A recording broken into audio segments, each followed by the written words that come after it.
My ex-in-laws and parents cut ties with me as soon as they learned that my wife had cheated on me with my younger brother, the better sibling they all adored, leaving me abandoned.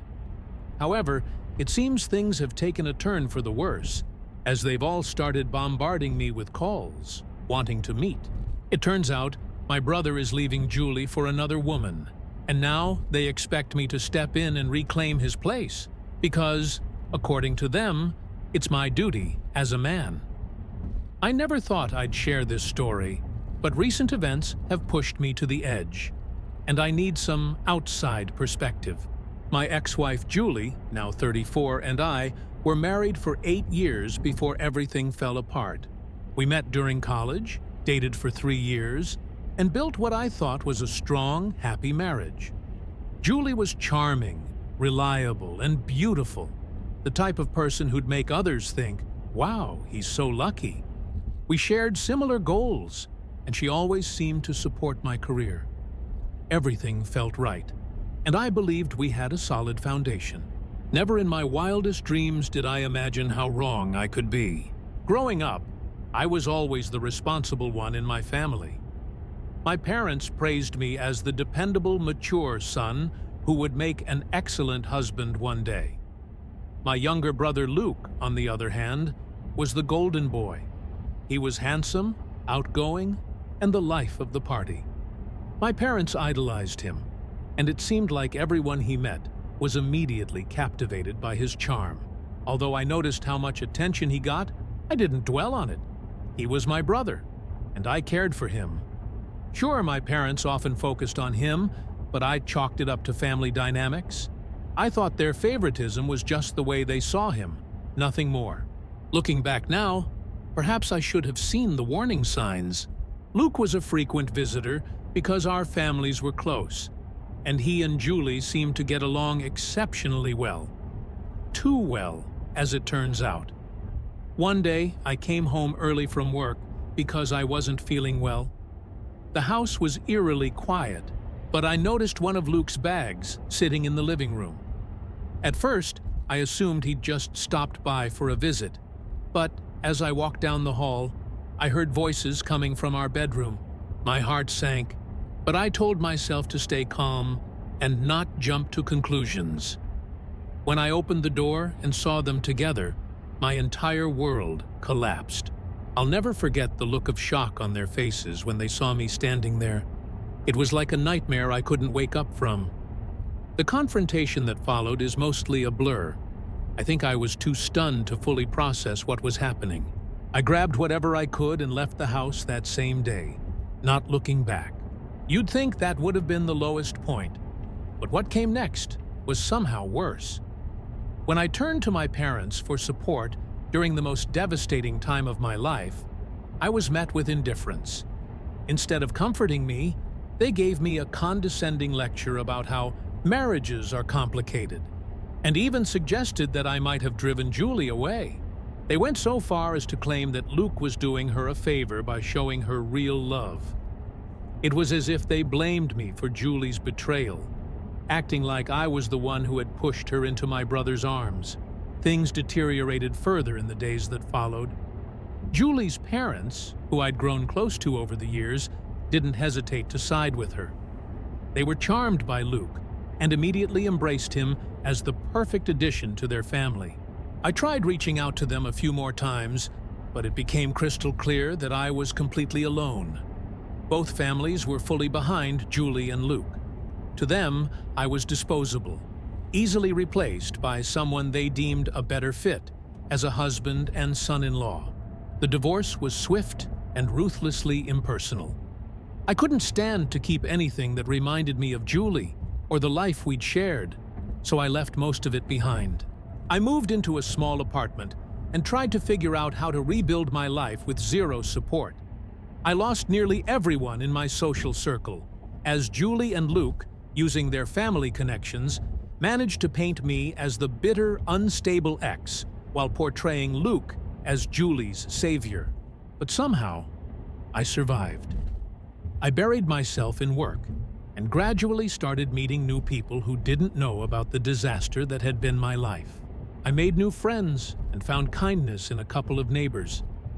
Slowly but surely, I began to rebuild. I'd always thought I needed my family to feel whole, but I discovered that I could stand on my own. I found strength and independence I never knew I had.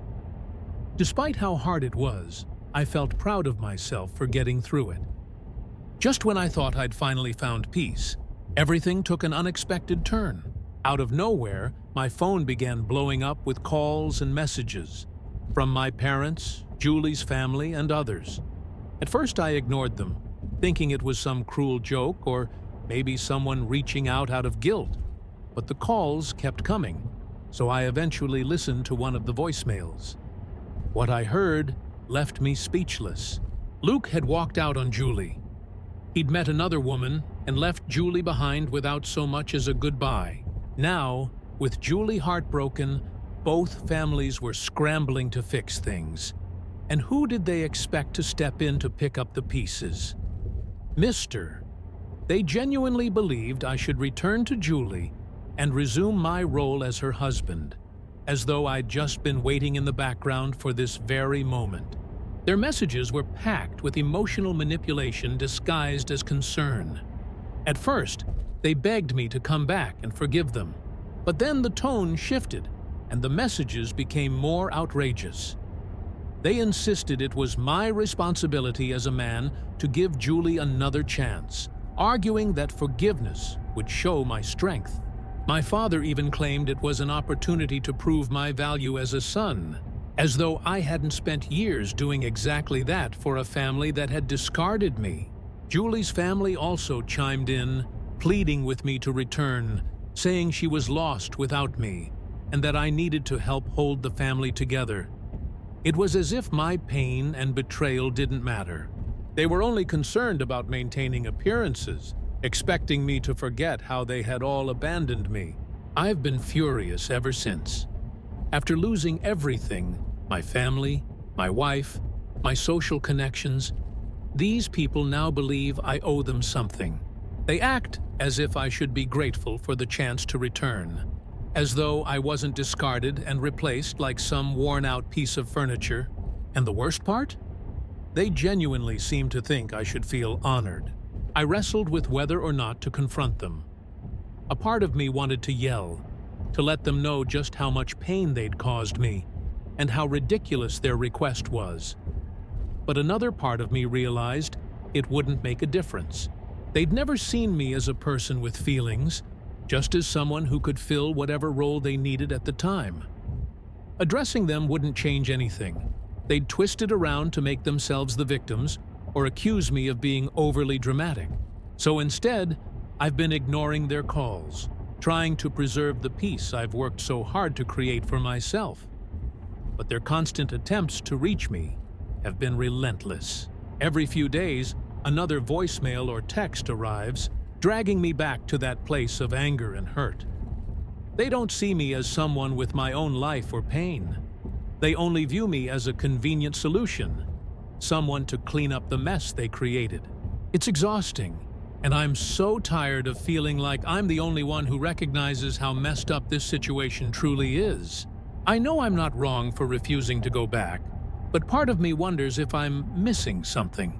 Should I confront them and try to make them understand the damage they've done? Or should I block them entirely and leave them to handle their chaos on their own? I've come so far, but this ordeal has reopened old wounds I thought had healed. So, Reddit, what should I do? Is it worth explaining how much they've hurt me? Or would that just be a waste of time? Hey everyone, I wish I could say things have improved, but the situation has only gone from bad to worse. Since posting, my inbox has been flooded with more calls and messages from both my family and Julie's family. It's been overwhelming trying to keep up with all of it. My phone is constantly buzzing with notifications to the point where I've started dreading even looking at it. I've tried blocking numbers, but somehow they keep finding ways to contact me. New numbers, emails, you name it. It's as if they're determined to wear me down. What truly shocked me, though, was receiving a call from Julie herself. Normally, I don't answer numbers I don't recognize, but this time I did, thinking it might be work-related or a friend. As soon as I heard her voice, my stomach sank. It was Julie, launching straight into what sounded like a rehearsed speech.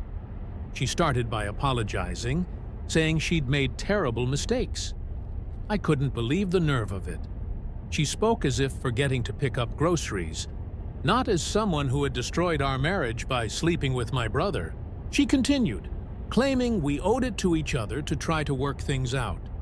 She said we had years of history together that shouldn't be thrown away.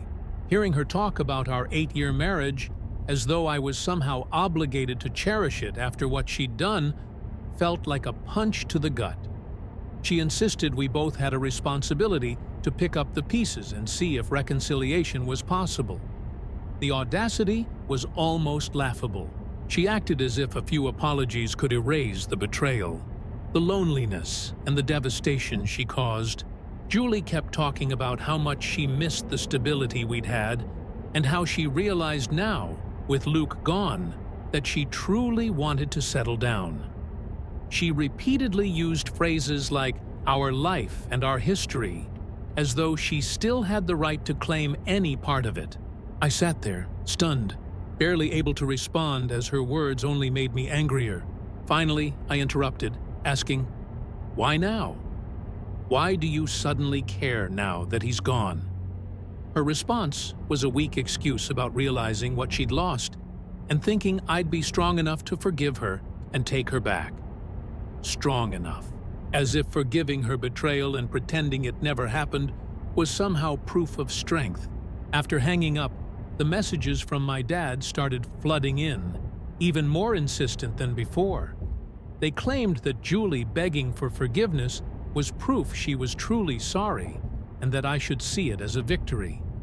My dad even asked, "Isn't it enough that she's asking for a second chance?" His words made my blood boil. They were treating Julie's pathetic attempt at reconciliation as though it were something I should feel grateful for, as if it validated me or made me worthy. They couldn't see, or refused to see, that I was the one who had been betrayed, discarded like I didn't matter. How could they believe this was enough? How could they think a few words could undo everything she'd done? Did they genuinely expect me to jump back into her arms and pretend none of it had happened? Out of sheer frustration, I ended up calling Luke. I wasn't even sure what I wanted to say. I just needed to get it out.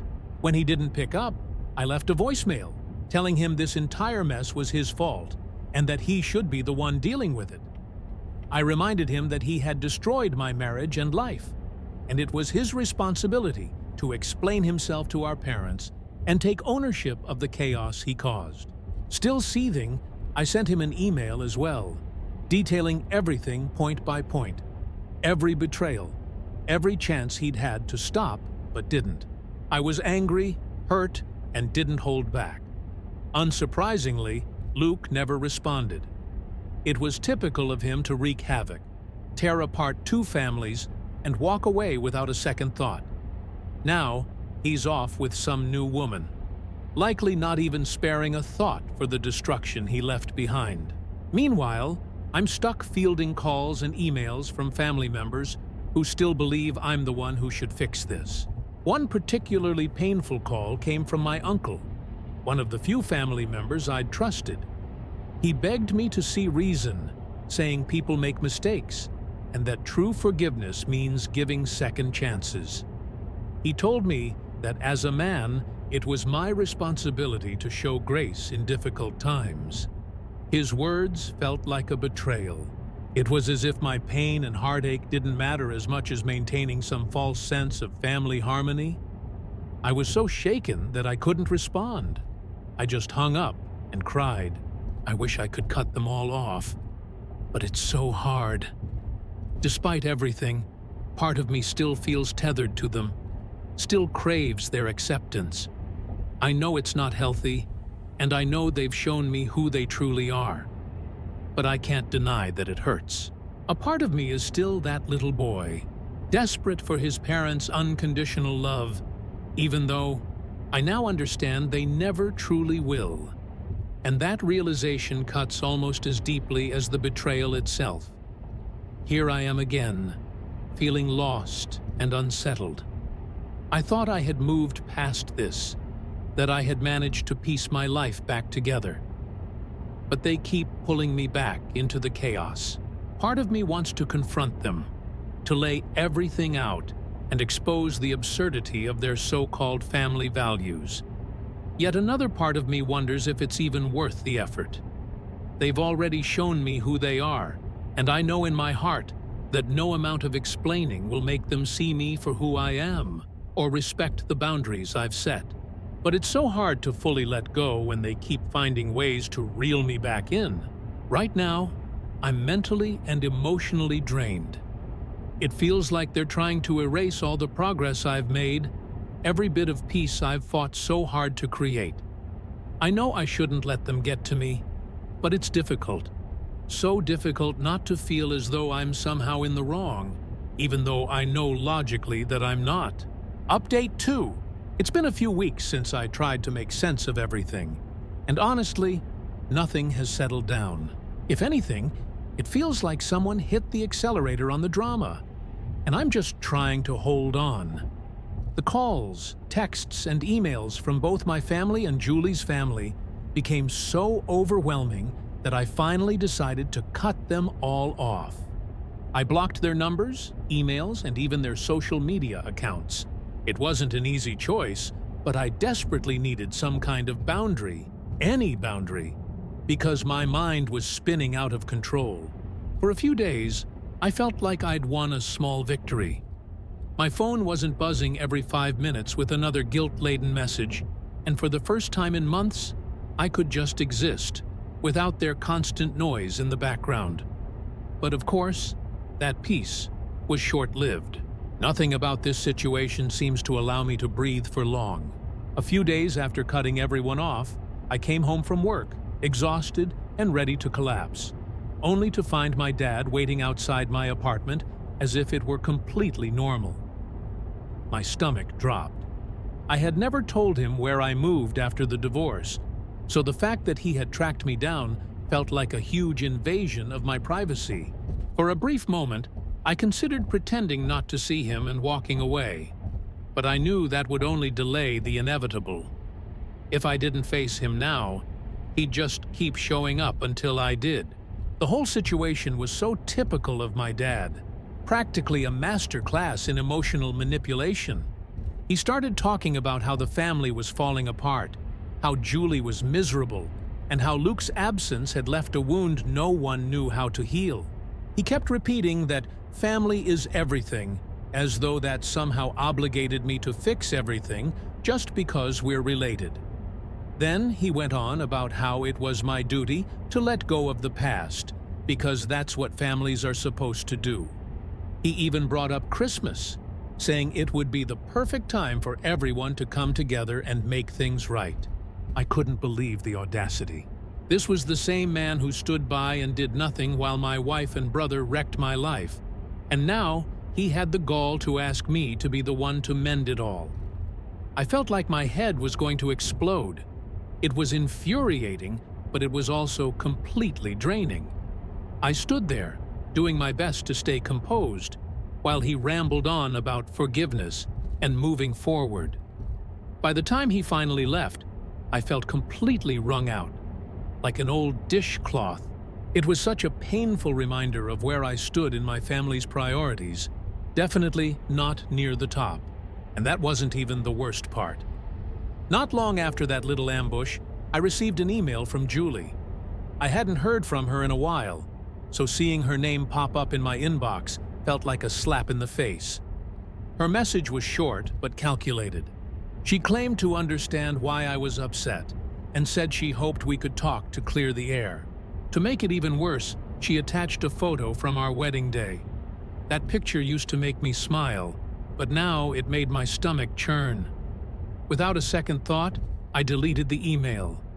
There was no way I was letting her back into my head, no matter how remorseful she claimed to be. Then, Just when I thought I'd seen it all, Luke reached out. His email came out of nowhere with the subject line, "I'm sorry." For a fleeting moment, I thought maybe this was it. Maybe he was finally going to take responsibility for what he'd done. But no. His so-called apology was nothing more than a string of excuses.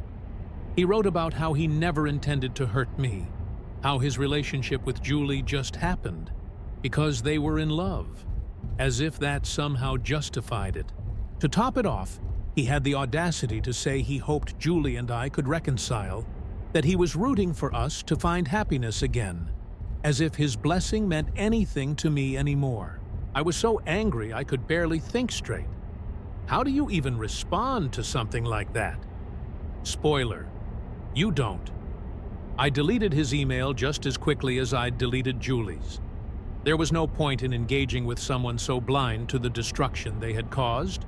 It felt like they were trying to rewrite history, to act as if nothing significant had happened, as if their actions had no consequences. But I wasn't about to let them gaslight me like that. These past few weeks have been some of the hardest of my life. The betrayal, the relentless pressure to forgive, the constant manipulation. It's all taken such a heavy toll. Therapy has helped, but progress feels painfully slow at times. It's hard to see a way forward when everything around me keeps pulling me backward. But I'm trying. If nothing else, this nightmare has taught me the importance of putting myself first, even when everyone else seems to demand the opposite. With the holidays approaching, I know things are going to be tough. The whole family togetherness narrative is going to be shoved in my face at every turn. But for the first time, I'm not going to let it dictate my choices. I've spent far too long sacrificing my own well-being to keep the peace and make others happy. It's time for me to take control and make decisions that are right for me, even if it upsets some people along the way. It's not easy, though. There are still moments when the guilt creeps in. I think about all the messages I've ignored, all the people I've cut off, and I question whether I'm doing the right thing. But then, I remember everything that happened, everything they did, and I know this is what I need to do. I'm learning that I don't owe anyone my peace, my happiness, or my mental health. I'm realizing that it's okay to walk away from people who don't respect my boundaries, no matter who they are. The path ahead is uncertain, and I know more challenges are coming, especially with the holidays looming. But I'm determined not to let the past control my future. Hi, everyone. I just want to take a moment to thank all of you for your kind words, advice, and support. Reading the stories from others who've faced similar struggles has been eye-opening. It's comforting to know I'm not alone in dealing with something this painful and complicated. It feels like I've found a safe space here. I never imagined I'd find a place where I could feel so seen. But here we are, and it truly means a lot to me. I honestly didn't think the situation could get any worse, but life has a way of surprising you, and not in a good way. Since my last update, things have taken another downward turn. It feels like everyone involved has decided to dig in their heels. Instead of stepping back to let me heal, they've doubled down on their efforts to guilt, manipulate, and pressure me to return to a situation I've fought so hard to leave behind. The chaos seems endless, and I'm constantly battling to maintain the peace I've worked so hard to build. The first major alarm bell came about a week ago when I received a letter from Julie's parents. Initially, I thought it might be an attempt to reconcile or maybe even an apology for their role in all of this. But no, it was nothing but accusations. They labeled me selfish and immature for refusing to forgive Julie and for not reuniting the family. According to them, my unwillingness to engage was making things worse for everyone else, as if it was somehow my job to clean up the mess they all played a part in creating. The most infuriating part came at the end of the letter, where they outright threatened me. They said that if I didn't do the right thing and talk to Julie, they'd ruin my reputation by telling our mutual friends their version of events. What exactly were they planning to expose? That I had set boundaries? That I refused to forgive a woman who cheated on me with my own brother? The absurdity of it all was infuriating. It only solidified the fact that I couldn't trust these people and had to protect myself, no matter what. Then, Julie decided to escalate things further. I was at work, going about my day, when a coworker approached me to say someone was waiting for me in the lobby. Initially, I assumed it was a delivery or maybe a friend dropping by unexpectedly. But no, it was Julie. She was standing there like some lead in a romantic comedy, holding a bouquet of flowers. My stomach dropped. It was the last thing I needed, and for a moment, it felt like the world had frozen around me. I couldn't believe she thought this was acceptable. It wasn't just the flowers. It was the fact that she came to my workplace, my sanctuary, after I had repeatedly told her to stay out of my life. She had completely ignored the boundaries I set, acting as if a bouquet of flowers could magically erase all the damage she caused. And it wasn't just uncomfortable for me. It was humiliating. My coworkers were watching, their eyes on us, making the whole situation even more unbearable. Julie, of course, didn't seem to care. She launched into an emotional speech about how sorry she was and how much she missed me, as if her feelings were the only ones that mattered. She claimed we were meant to be together, completely ignoring the fact that I was standing there, shattered, as living proof of the opposite. It felt like she was rewriting history to cast herself as the heartbroken hero, refusing to acknowledge her role in all of this. Her selfishness was staggering, and it felt like she was trying to manipulate me into feeling sorry for her instead of holding herself accountable. I was furious, but I forced myself to stay composed. I told her she needed to leave immediately, that this wasn't the place for apologies. She ignored me, so I walked back to my office, shaking with frustration. Locking the door behind me, I tried to calm down and collect myself before calling security to escort her out. I didn't want to escalate the situation, but it was clear I had no other option. Once again, I had to protect myself. That night, I made a heartbreaking but necessary decision. I filed for a restraining order against Julie.